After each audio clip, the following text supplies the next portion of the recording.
Commander Lee Jiho stood at attention, his back straight and his face calm. Around him, the gleaming halls of the Seoul Space Military Academy reflected the morning sunlight. Today was not just any day. It was the day Earth would show its military training to the Galactic Coalition for the first time. "Your facilities are interesting," said the tall alien general.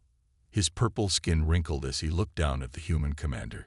General Cross of the Varick species touched one of the metal training rifles on the wall. "You still used physical weapons for training."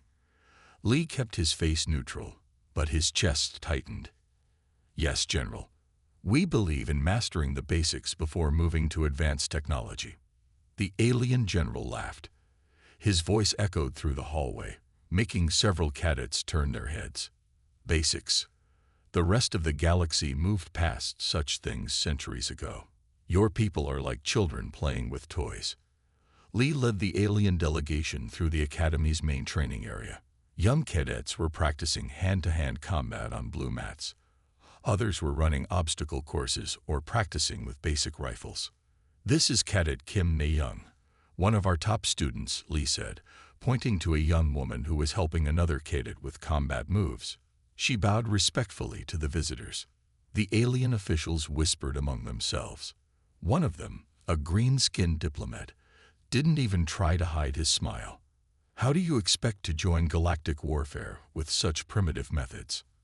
Our youngest soldiers train with neural simulators and AI combat systems." Na-young stepped forward, her eyes steady. "Sir, with respect, we train to fight even when technology fails. A soldier who depends only on advanced weapons is helpless without them."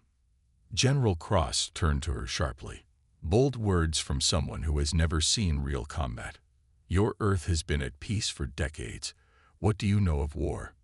"Peace does not mean weakness, General," Commander Lee said quietly. "We study the history of all Earth's conflicts. We learn from the past to prepare for the future." The aliens continued their tour, making notes on their floating datapads. They watched as cadets practiced emergency procedures without computers, solved tactical problems with paper maps, and performed maintenance on basic spacecraft systems. "Your methods are outdated," General Cross declared at the end of the tour. "If Earth wants to join the Galactic Coalition's military force, you must upgrade your training. This is not the Stone Age anymore." Commander Lee listened politely to their recommendations. The aliens wanted to replace the physical training equipment with virtual reality systems. They suggested removing hand-to-hand combat classes entirely.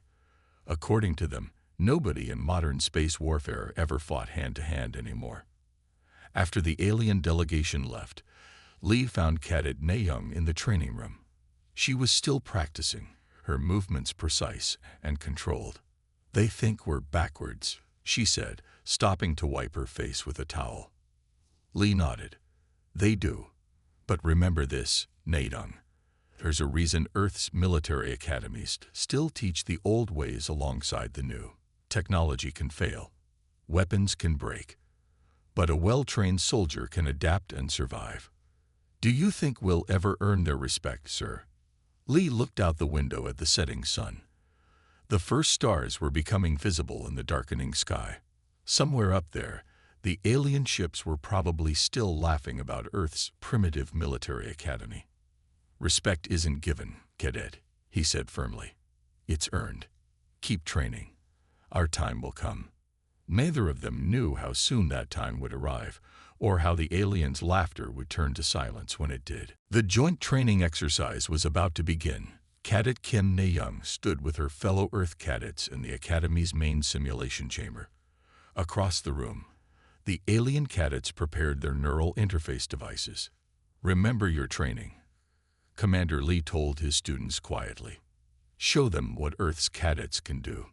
The simulation activated. The chamber transformed into a damaged space station. Emergency lights flashed red, and artificial smoke filled the corridors.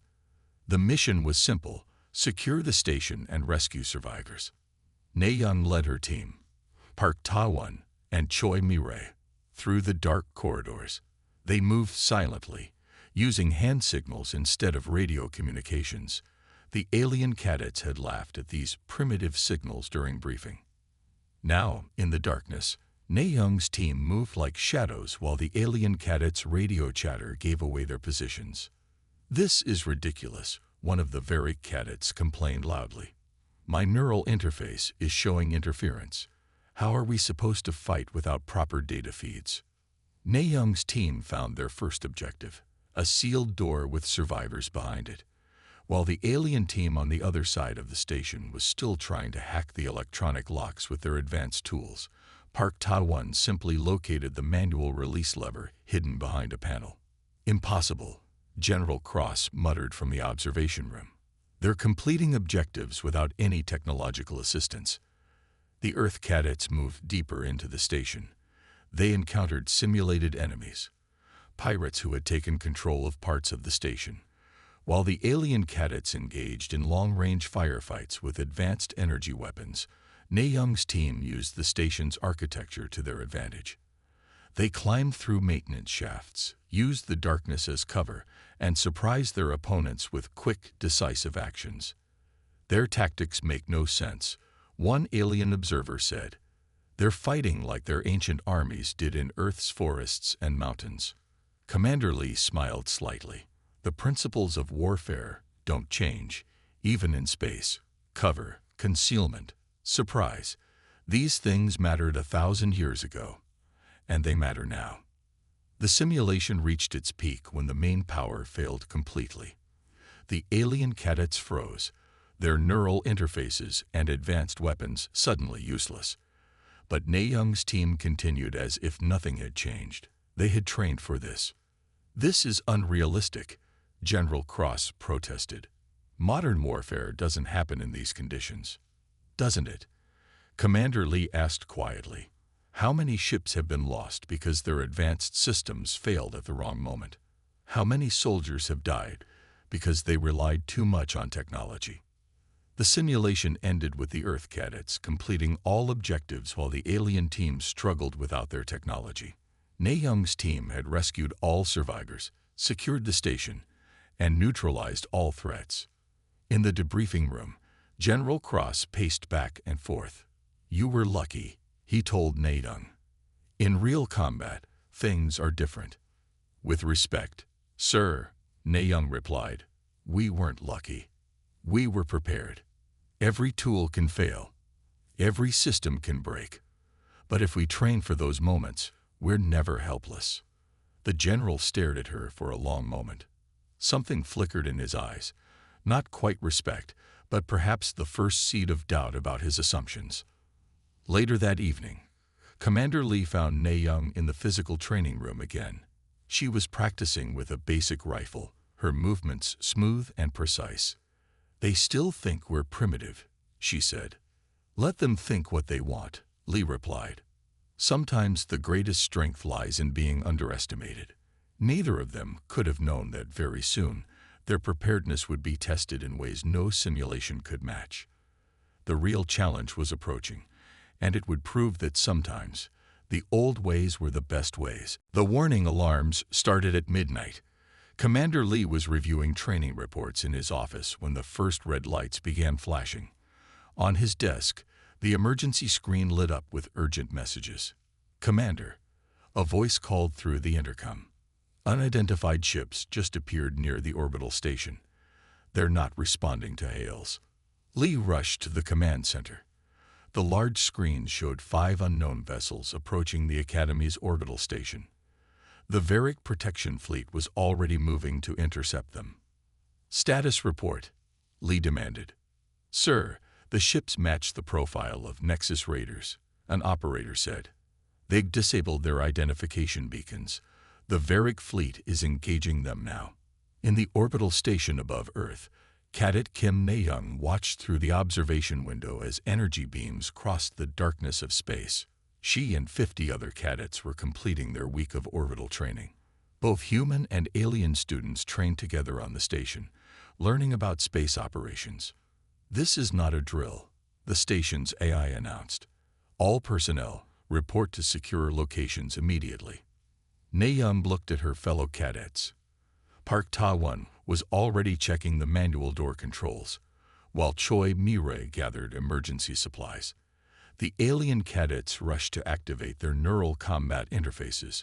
Suddenly, a bright flash lit up space. One of the raider ships had released an electromagnetic pulse. The pulse washed over the station, and the Varric fleet like a silent wave. Everything went dark. The station's main power failed. The artificial gravity flickered. And most importantly, all advanced electronic systems shut down. The Varric ships drifted helplessly, their neural-linked weapons and shields completely disabled. "This is impossible," one of the alien cadets shouted. "All our defense systems are offline." Na-young watched as 3 raider ships approached the station. They had clearly shielded themselves from their own electromagnetic pulse. Their intentions were clear. They meant to board the station. "The raiders planned this well," Park Ta-won said quietly. "They knew exactly how to disable the Varric fleet." In the command center on Earth, Commander Lee received the last transmission before communications went down. The station was defenseless. The cadets were trapped up there with pirates approaching, and the Varric fleet, with all its advanced technology, was floating uselessly in space.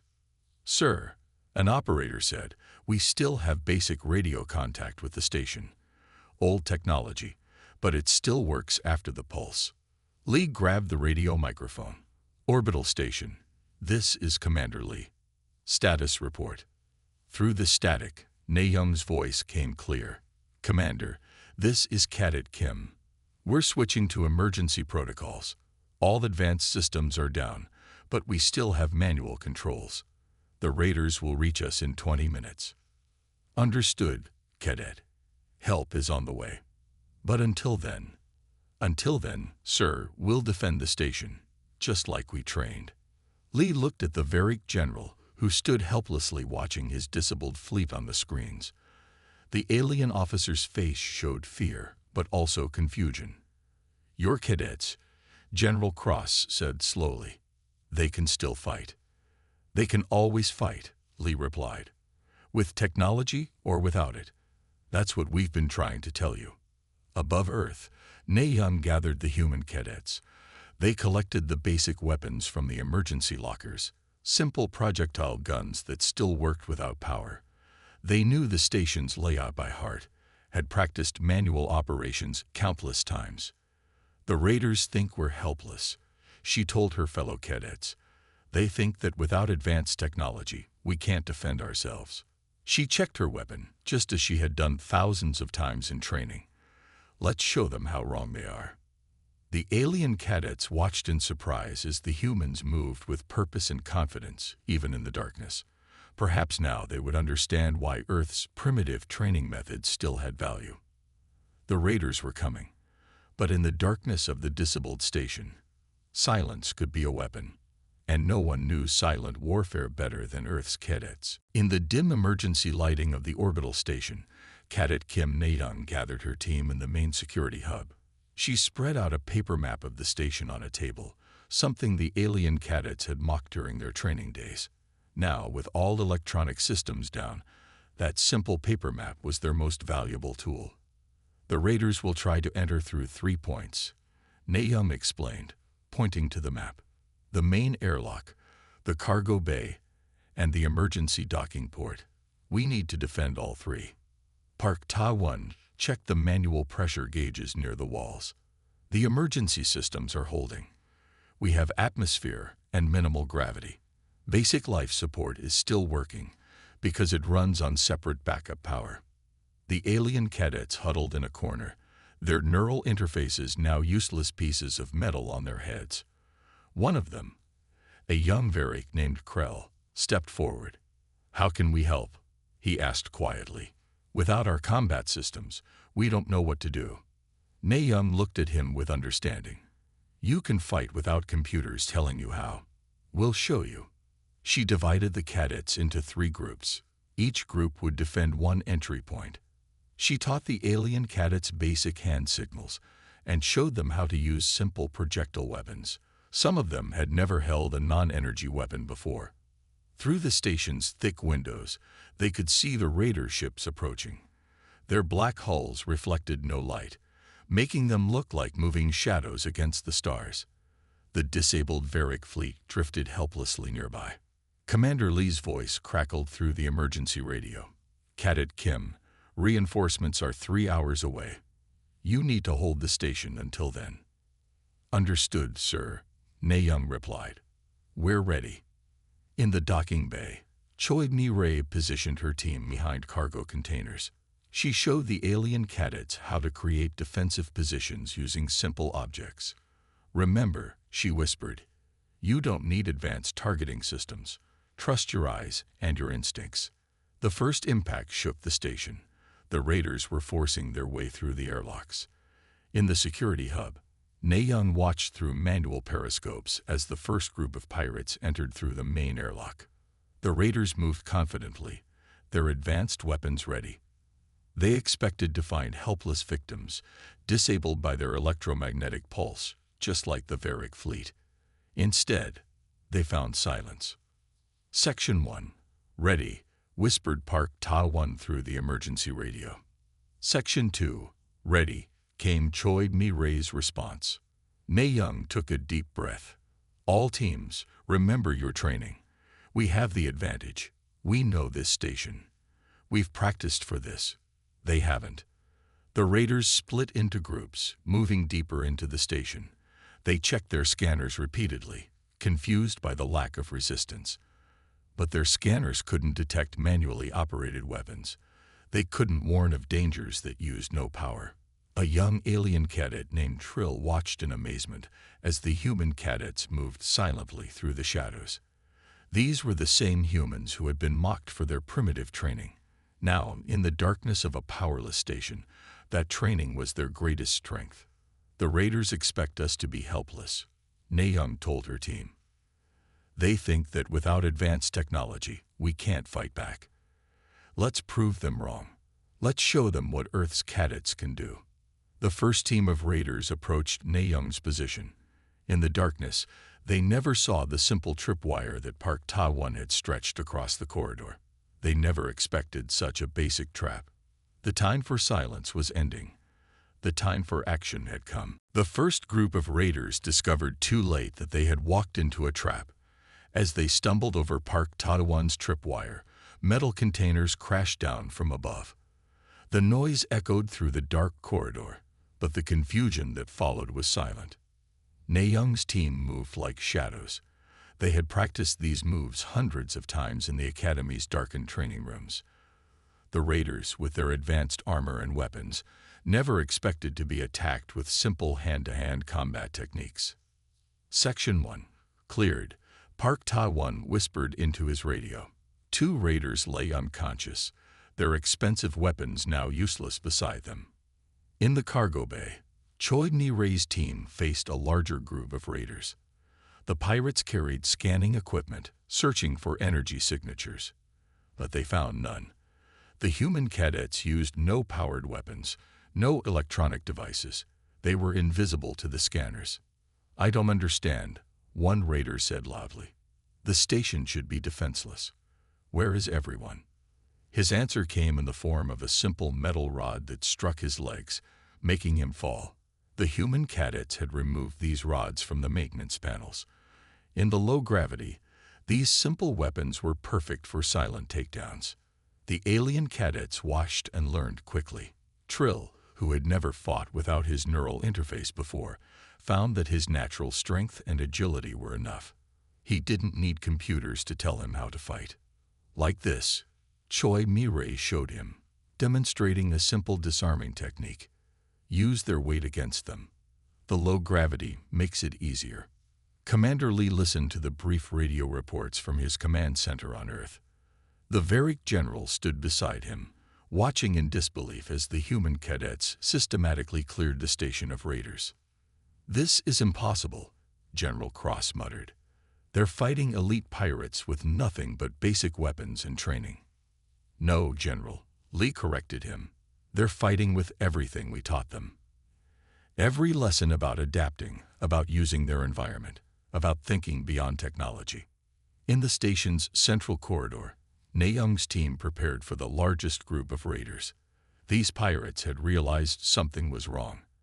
They moved more cautiously now, checking every corner.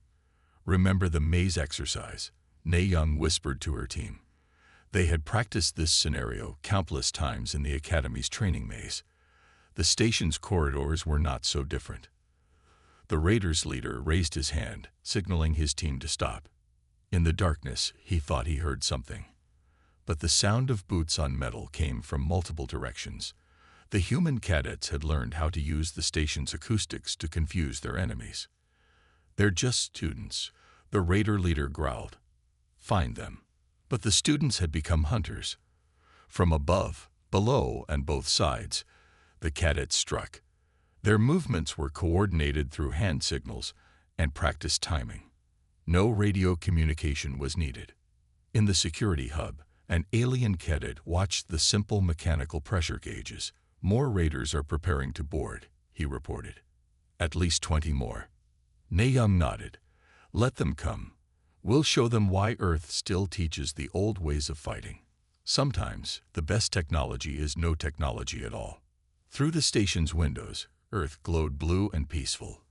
The disabled Varick ships still drifted nearby, their crews watching helplessly as human cadets did what their advanced technology could not: defend the station against pirates who thought they had the perfect plan. The silent dance of combat continued through the station's dark corridors. Each movement was practiced, each strike calculated. The raiders had come expecting easy prey. Instead, they found that their technology meant nothing against warriors who had trained to fight in any condition, with any weapon, without any reliance on advanced systems. John walked down the dark city street. It was late at night, and no one else was around. He felt scared, but he kept going. He needed to get to the other side of town. Suddenly, he heard a noise behind him. It sounded like footsteps, coming closer and closer. John's heart started beating faster. Without thinking, he began to run. The footsteps got louder, matching his pace. John ran as fast as he could. His legs burned and his lungs ached, but he didn't slow down. He had to get away from whoever was chasing him. John turned a corner, hoping to throw off his pursuer. But as he did, his foot hit a crack in the sidewalk. He stumbled and fell hard to the ground. Pain shot through his hands and knees. Dizzy and out of breath, John rolled over. He looked up, expecting to see someone standing over him. But the street was empty. The footsteps had stopped. Whoever was following him was gone. John slowly got to his feet, wincing at his scraped palms. He looked around warily but saw no one. After catching his breath for a moment, he continued on his way, limping slightly. He stayed alert, jumping at every small sound, until he finally reached his destination safely. The scary ordeal was over. After his frightening experience, John finally arrived at his friend Mark's house on the other side of town. He knocked on the door, feeling relieved when Mark answered. "John, what happened to you?" Mark asked with concern, noticing John's scraped hands and disheveled appearance. John recounted the story of being chased by the mysterious footsteps. Mark listened intently, his eyes widening. "That's so scary," Mark said when John finished. "Do you think someone was actually following you? Or could it have been your imagination?" John shook his head. "I'm sure I heard footsteps. But I never saw anyone. They just disappeared." "Strange," Mark replied, furrowing his brow. "Well, you're safe now. Come inside and get cleaned up. You can stay here tonight." Feeling secure at last, John followed Mark into the house. Mark helped him tend to his scrapes and gave him clean clothes to change into. Exhausted from his ordeal, John soon fell into a deep sleep on Mark's couch. The next morning, John and Mark discussed the events of the previous night over breakfast. They couldn't make sense of what happened, who had been chasing John, and why. Where did they go? The two friends decided to retrace John's route later that day and look for clues. After eating, they set out, with John leading the way. When they reached the spot of John's fall, they searched the area thoroughly. On the sidewalk, Mark spotted something. He bent down and picked up a small, shiny object. It was an old coin, tarnished with age. Odd symbols were carved around its edges. "What do you think this is?" Mark asked, handing the coin to John. John studied it closely, but didn't recognize the markings. "I have no idea," he replied. "Could it be related to what happened last night?" The two friends looked at each other, the mysterious coin glinting in the sunlight. They knew they had stumbled upon a strange clue. But what it meant, and how it connected to John's frightening chase, they couldn't yet say. It was a mystery they would have to unravel. John and Mark decided to take the mysterious coin to a local historian named Dr. Emily Johnson. Dr. Johnson had a reputation as an expert in ancient artifacts. They hoped she could shed some light on the strange symbols on the coin and determine if it had any connection to the events of the previous night. Dr. Johnson carefully examined the coin under a magnifying glass. She cross-referenced the symbols with several dusty tomes from her extensive library. After nearly an hour of research, Dr. Johnson turned to John and Mark with a serious expression. "This coin is very old and very rare," she explained. "The symbols come from an ancient language that few people today can read. From what I can gather, this coin once belonged to a secretive sect that believed in magic and the supernatural. According to legend, they used enchanted coins like this one to imbue people with special powers or place them under spells."